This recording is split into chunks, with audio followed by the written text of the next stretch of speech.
I just finished Bioshock for the very first time, which means it's time to sit down and give my full, spoiler free review of the game. My name is James, and I started this channel simply because I love video games. If that sounds like you, please subscribe to my channel so that you can see more videos just like this one. Bioshock was originally released in 2007 for, I didn't look up what platforms it was originally on, but if I had to guess, it was probably on like PS3, PC, and Xbox 360. I played the PS4 Bioshock collection that came out in 2016. I didn't really know much about Bioshock going into it. I knew that it was a I knew that pretty much everybody that plays Bioshock just says it's absolutely incredible, but I didn't know anything about the setting or the story or um, the gameplay. I knew that it was like a older first person shooter, but that was pretty much it. I was also very fortunate that I didn't have any of the game spoiled for me, and so I would really recommend, if you haven't played BioShock, go in and play it absolutely blind before you even watch this video. Let's get started with the positives. So right from the very beginning, the atmosphere and the tone and the mystery of the world grabs you, and that same kind of mystery of trying to figure out like what's going on and who these people are and like what kind of stuff is going on um is persistent throughout the entire game, which I really liked. I also think that the story is really good. Most of the story is going to be delivered through audio logs that you find around the world, which I felt like I had a pretty clear, a pretty full understanding of what was going on, but I definitely didn't find all of the audio logs, so I'm sure that the more of them you find, the better the story is for you. I do also think that you could probably get a grasp of what's going on without most of the audio logs too. Um, a buddy of mine played the entire game without the listening to any of the audio logs, and he still said he really liked it. Um, so there's that too. And let's see some more general positive stuff that I enjoyed. Um, I thought that the shooting felt pretty good and moving around the world felt pretty good. And I also liked the way that the map was laid out. It wasn't I liked that you weren't flipping through like multiple pages on the map, and that your certain like points of interest as far as like health stations and upgrade stations and where you can buy stuff, that all of that stuff was visible on the map as well. Moving into the mixed, I already talked about them a little bit, but the first thing I feel like I should mention is the audio logs. Audio logs, there's lots of audio logs, and it's kind of you can, in the different levels, you can kind of pick them up in different orders, so it can kind of be confusing if you're not picking them, if you're not finding the audio logs in the order that you're intended to. I think it can kind of mess up some stuff a little bit, but also with the audio logs, this goes a little bit more into gameplay. On the PlayStation version that I was playing, you pick up an audio log and then you have to hold X to play the audio log. But if you were standing up against something that you also need to press X to interact with, like say you're standing next to like a store or something, you'll try to hold X to listen to the audio log, but then all of a sudden you're like in the store. And when that happens, you have to then go into the menu and then select the audio log and let it play that way. And so that was a little bit annoying, but I still think that the audio logs are a very cool way to deliver the story in the game. And I also like that you can kind of just listen to them while you're playing and while you're doing other stuff. And then the last thing with the audio logs is that sometimes it seemed like if there were a lot of enemies around me, or if there was a lot of stuff going on in the area that I was in, I would have a hard time hearing the audio log over whatever else was going on. So I think that is kind of worth noting too. But those I would really consider those more of like minor um, inconveniences or more minor issues with the audio logs. The next thing I want to talk about is weapons, specifically powers and guns. The guns were a little bit disappointing to me. The guns that are in the game are pretty much exactly what you would expect from a shooter that came out in 2007. You have pretty much all of your basic gun type, but the gun selection I did find it to be kind of lackluster, except for one specific gun. It's the last one that I found, which ended up being my favorite one. I'll also say that the guns don't feel powerful at all, especially like later in the game. In the early stages of the game, you can take out enemies with a couple hits, but like later on in the game, you're going to be burning through a lot of ammo. And then the other thing that I feel like I should mention right here as far as weapons is the different powers that you have. And those, I think it's cool that they have a bunch of different ones for you to play around with.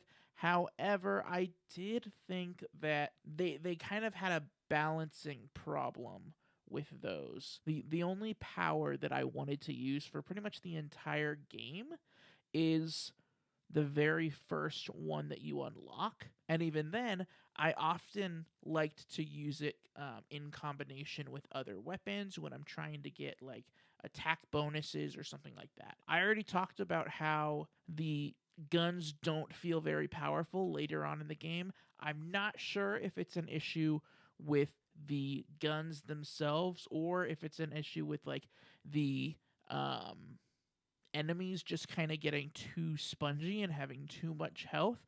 I do think that there are other ways to do more damage by kind of building your character around, like, I'm going to shock you with this power, and then I'm going to hit you with my wrench, and then because I'm hitting you with my wrench while you're shocked, my wrench is going to do like 5 times as much damage. But I didn't feel like getting those kind of combos, if that was the expectation of what you were supposed to be able to do to be able to progress through the game, I don't feel like the game really clearly set that expectation. However, the reason that all of this goes in mixed for me and not in negative is because one feature of the game is that if you are damaging an enemy and then you die and then you go back to that same enemy, the damage that you already dealt to that enemy stays with the enemy.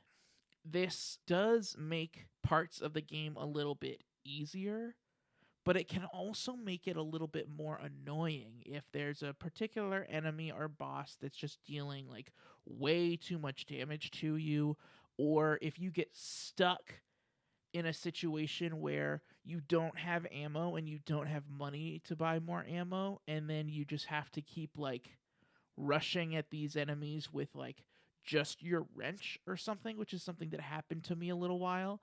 And then at that point you're just trying to kind of power through it, and powering through those sections really isn't very fun. The damage carrying over between your 2 lives makes it a lot better, I think. And then the last mixed that I feel like I should talk about is the hacking minigame, which I actually think the hacking minigame is very fun.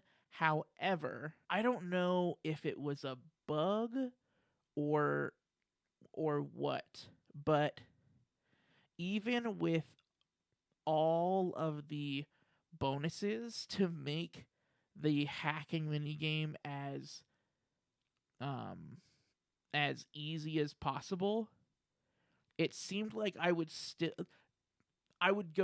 to hack something and it would say like, oh, this is like a difficult one, and I would say like, okay, that just means I have to be fast. But I would then start turning the things and I would realize like, oh no, there's actually no way to solve it because of the way that the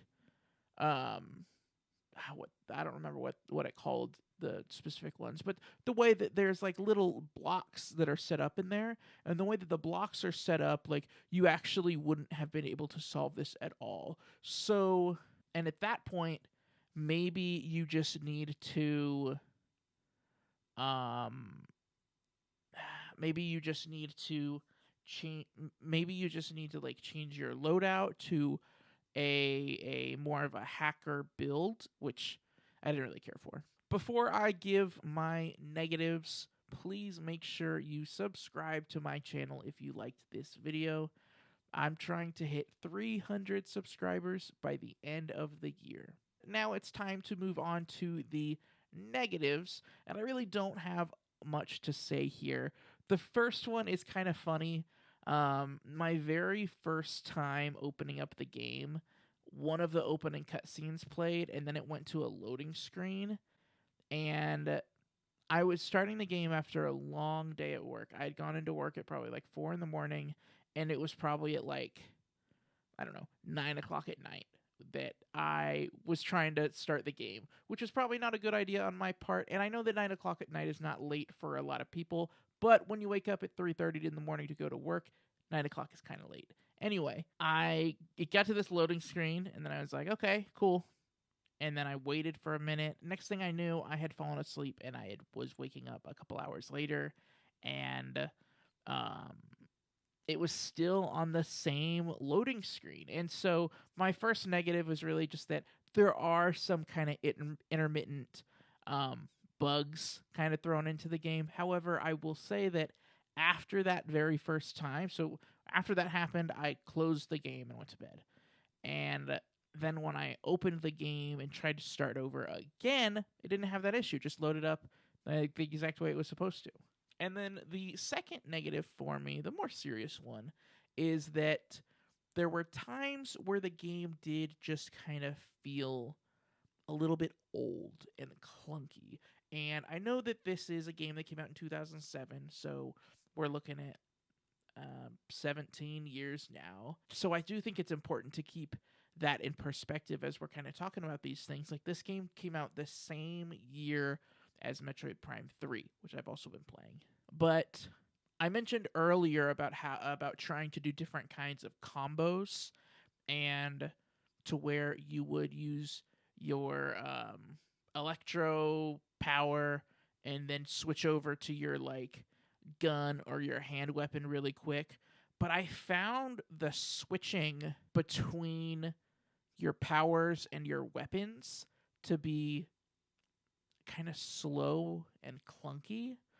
And something else that kind of annoyed me is that when you were switching to a gun, it would just automatically default to whatever the last kind of ammo was you had selected for that gun. Whereas I think I would have preferred. I think I would have preferred for it to default to whatever ammo, like if I'm using like a machine gun and it runs out of ammo, and then I switch to my pistol, and then I think like, oh, I still have blank ammo for my machine gun, and then I switch back to my machine gun, the basic ammo would still be the one that's selected, and then I would have to select the other kind of ammo, which would then cause a reloading animation. And I felt like I was constantly dying reloading because of this. And yes, you whatever. I'm bad at the game. This is probably a me problem, and I also understand that this is more of kind of a nitpick. But I had to come up with some negative stuff to say. That being said, do I think they should remake Bioshock the same way that they remade like Dead Space and the way that a lot of games are being remade? No, I don't. Yeah. Even though it came out in 2007, I think that it still plays very well, to the point where I would say a remaster or remake is not necessary. Guys, that's all I have to say about Bioshock. In the comment section, please let me know what you love or hate about Bioshock. And until next time, the best way to keep up with me is on Twitter and on Instagram at James_Solar. Thanks, guys.